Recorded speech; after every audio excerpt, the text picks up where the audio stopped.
So, you're dead. After a lifetime of trials and tribulations, you finally spun loose from the mortal coil. At long last, you're ready to move on to the great beyond, wherever that is. It's hard to say, honestly. You humans have a lot of ideas about what comes next. Maybe you go join your ancestors at a huge feast, or you could get back in line, get reborn as someone or something else. You might go to heaven or hell or probably someplace in between. You could also go nowhere at all. I try not to think too hard about that one. Whatever your final destination, they all represent something after. It's not death you're spending eternity in, it's life. Or at least the life after. But what if death was the destination? If death itself were a place, what would that be like? I think the immediate and obvious answer is that it would be bad, not a place you want to be. It doesn't take much creativity to imagine death as a land of tortured souls, forever rattling their chains and moaning their deathly moans. Personally, I find that a little boring. I tend to find myself drawn more towards stories that show realms of death as goofy or lighthearted. Yes, they are almost invariably still spooky somehow, but that's part of the fun. And it's not at all an unusual idea either. There are tons of fictional death dimensions that seem surprisingly fun, almost like a theme park or a fantasy wonderland. At the risk of sounding morbid, these places sort of make me want to die, just so I can experience them for myself. And that is a kind of weird way to feel about death, isn't it?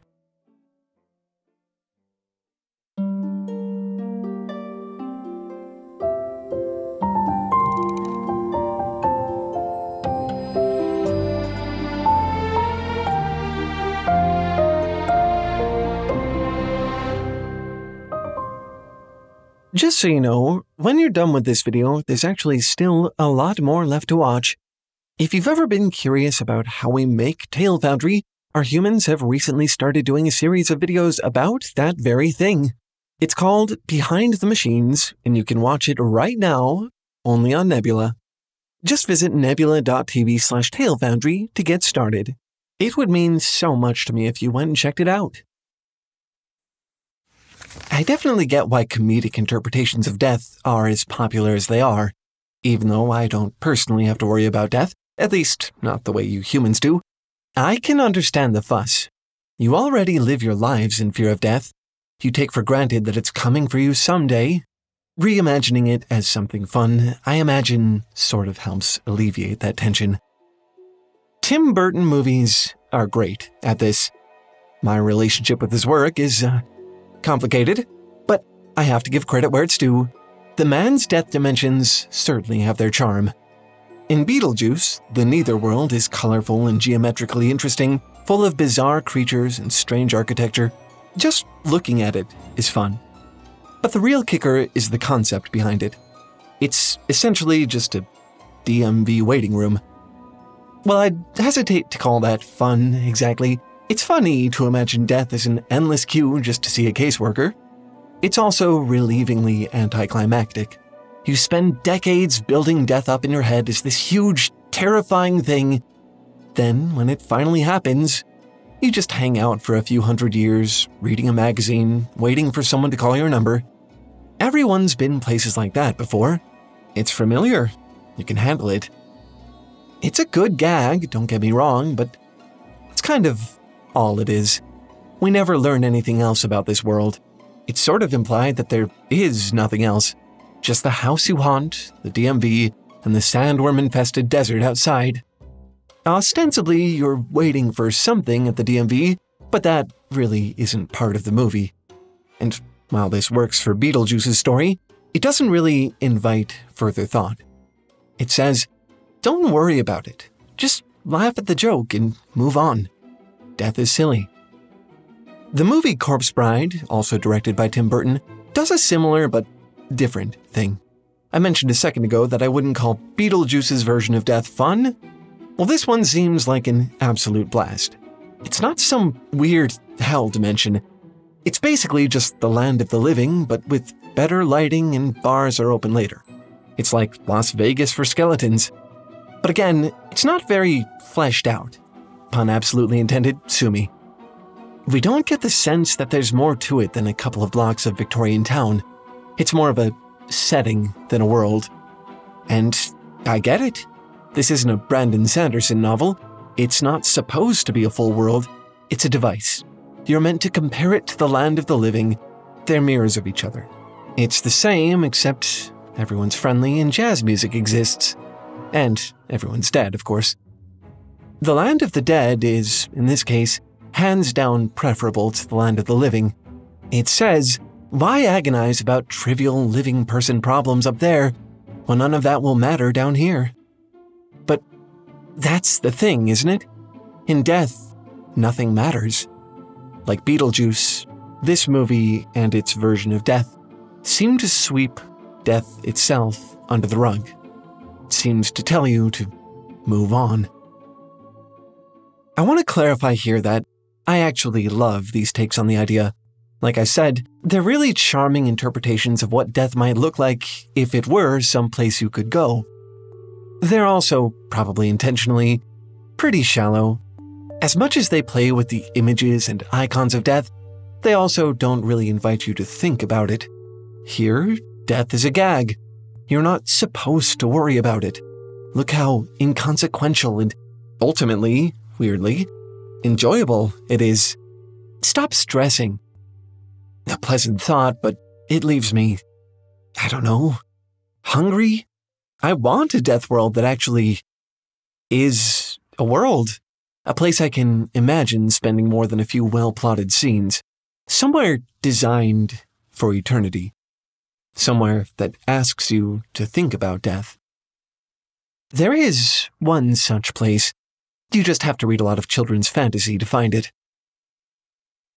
May Bird is a book series by Jodi Lynn Anderson written back in the mid-2000s. As I'm certain is the case for like 90% of you, I had never heard of it before working on this video. I don't usually go out of my way to read middle-grade fiction, and if you look at the cover art, it fairly screams I was written for troubled 12-year-old girls. But one of my co-writers, who happened to be in that demographic at some point in her life, recommended it to me so vehemently for this video topic that I figured I'd give it a shot. And it really is something. Not what I was expecting at all. This series doesn't read like children's books. No matter your age, if you have even the slightest bent toward the macabre, you should give these a try. The books follow a little girl named May Bird who, much like Alice falling into Wonderland or Dorothy being swept away to Oz, finds herself in a new and magical fantasy world. It's just that, to get to this one, you have to die. It's called The Ever After, and is one of the best takes on death as a place I think I've ever seen. Despite being populated by ghosts, The Ever After is more alive than most afterlives. I think part of that comes from its mundanity. Yes, this world is fun and inviting like the others, reveling in its spookiness, but it's also weirdly quotidian. There's a sort of everyday life feel to it. These ghosts own mausoleums that they pay mortgages on. If they miss a shift at the haunted house that they were assigned to, they'll get fired.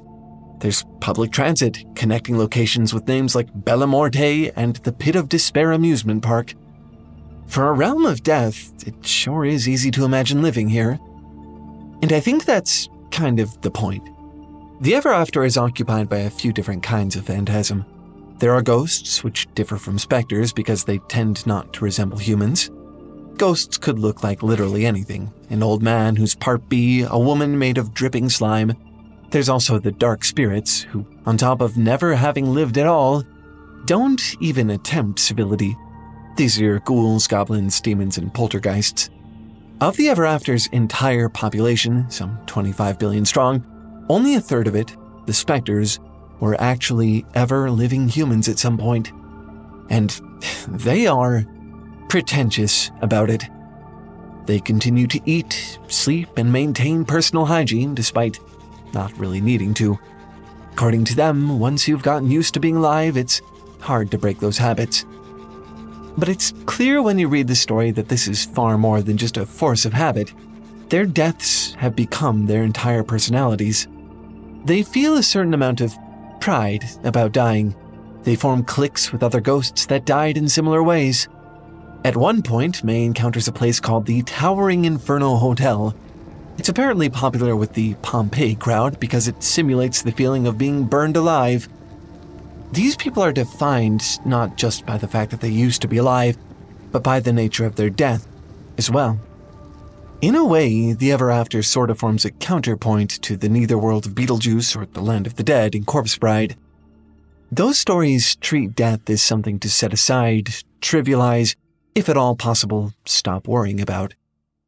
The Ever After, by comparison, seems to place death as the single most important thing there is. Once you've died here, there's nothing left to do but dwell on it. To live here is to surround yourself with reminders of it. Relive it again and again, just for the love of it. Okay, so, what are you seeing here? When you look at all of these, what's the common thread? What do these visions of death worlds share? To me, it's the joke. These concepts of death are so fun because they sort of make fun of death. They're farcical. They don't treat death the way that humans do. They seem to be saying, maybe it's up in the air whether death is the least important thing or the most important thing, but either way, stop scaring yourself over it, because it's not scary. And I can see the appeal in that, but I'm also not sure it's very healthy. The Tim Burton approach kind of glosses over death, defangs it by making it silly, which is obviously an emotion preferable to abject terror. There's nothing really wrong with putting a fun, comedic spin on your own mortality, but death also isn't silly. Anyone who's been in the presence of it can tell you that. And I think that's okay. I don't know if rebelling against this emotion and painting death as something essentially harmless is actually useful. Maybe death should carry an almost unbearable emotional weight. On the other hand, you can definitely be a little too serious about it.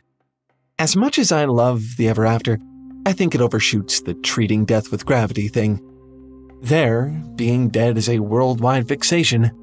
It looks like pride at first glance, in the life that they lived, in the way that they died.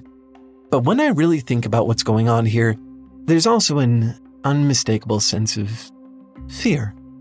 They've done the big event. Death is over. They confronted the great mystery, and here they are on the other side of it. It's almost like they're so overcome with relief about this that they just can't shut up about it. It's a fixation comparable almost, maybe even more intense than, the human fear of death.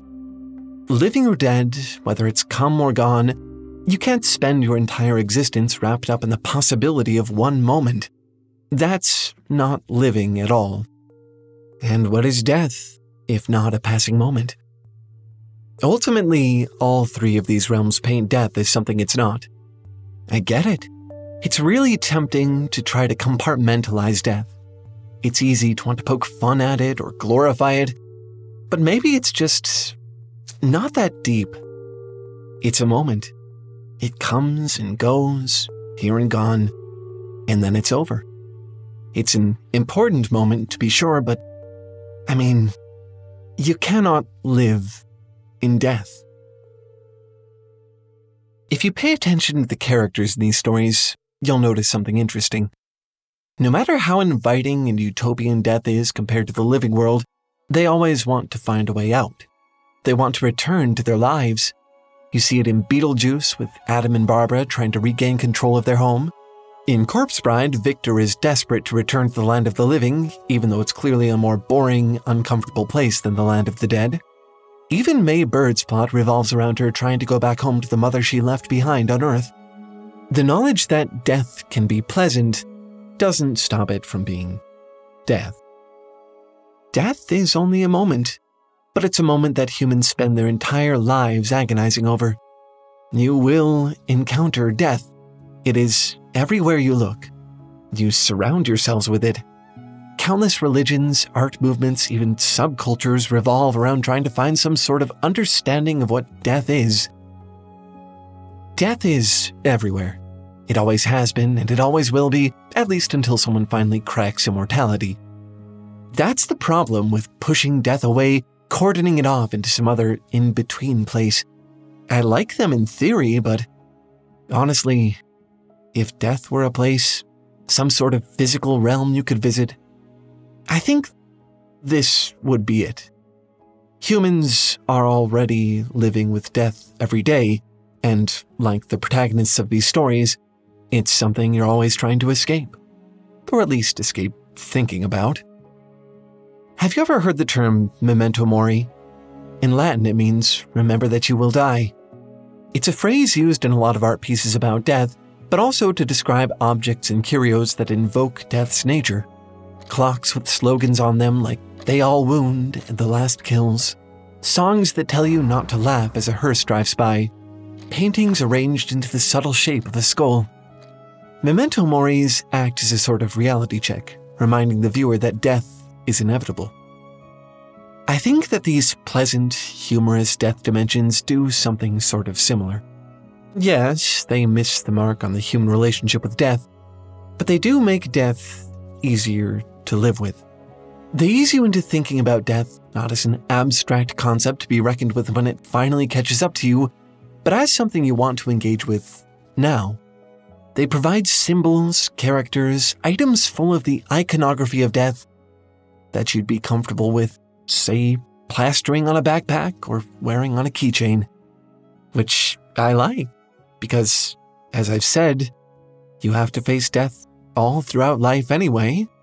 Why hold it at arm's length? It certainly isn't trying to avoid you. You are already in the domain of death. You can't run from that. Doesn't mean you can't enjoy your stay. And I'm afraid that's all for this week. Our next video will be coming out in a week from now, so I'll see you then. Unless, of course, you don't want to wait. We've actually made a ton of stuff that isn't up here on YouTube, like this video about the morphology of angels and why artists always give them wings, or this one about artificial life as a magic system. We even do behind-the-scenes content over there, a regular series created by the humans behind this show, Behind the Machines. And, of course, if you just don't want to wait, next week's YouTube video is actually already out and ready to be watched. That's right. You can watch it right now, ad-free, along with everything else I just mentioned, over on our streaming platform, Nebula. YouTube is kind of a crazy place to make content. Don't get me wrong, I'm happy to have this platform, but you have to be so careful about your topic choices, your packaging, what you include in your videos. You just start to feel like you're walking on eggshells. Nebula doesn't have any of those concerns. It's an entirely different environment, devoid of all the weird YouTube cynicism. The entire platform was built by creators for creators. Every time you watch a video there, a creator you love is getting paid, and far more than they would ever get paid on YouTube. And on top of that, Nebula even helps its creators to fund incredible original content. You know, like our series, Worldsmiths. And we're not the only ones who have been busy over there. So many other amazing creators have started creating and sharing their own unique stuff on Nebula, like our friend Frankie from the channel A Bit Frank, or Tim from the channel Hello Future Me. Heck, there's even a high-production, independently run sci-fi audio drama over there called The Sojourn, which is just so good. I've been listening to it while working lately and loving every second of it. Nebula is just a really unique, fun, fresh environment. It kind of makes watching videos on the internet fun again. Speaking of which, here's the really fun part. Nebula is already cheaper than almost any other streaming platform on the internet, but if you use our link, you can get 40% off a yearly subscription and cut that price almost in half. And if you'd rather not subscribe, just pay one time and then never again, they'll let you do that too. Just $300 one time, and then, no matter how big the platform gets, how fancy the content gets, you'll have access to it forever. All you have to do is click the link in the description or go to go.nebula.tv/TaleFoundry and sign up for 1 year. That's it. Again, our link will give you a 40% discount for 1 whole year or $300 one time to get access for life. Frankly, I'm not quite sure how they can afford to do all this, but I'm definitely not complaining. Seriously, take advantage of this offer while it's still going. I don't think any better one exists in the world of streaming. Anyway, that's all for this one. Thanks for watching and keep making stuff up. I'll see you next week. Bye!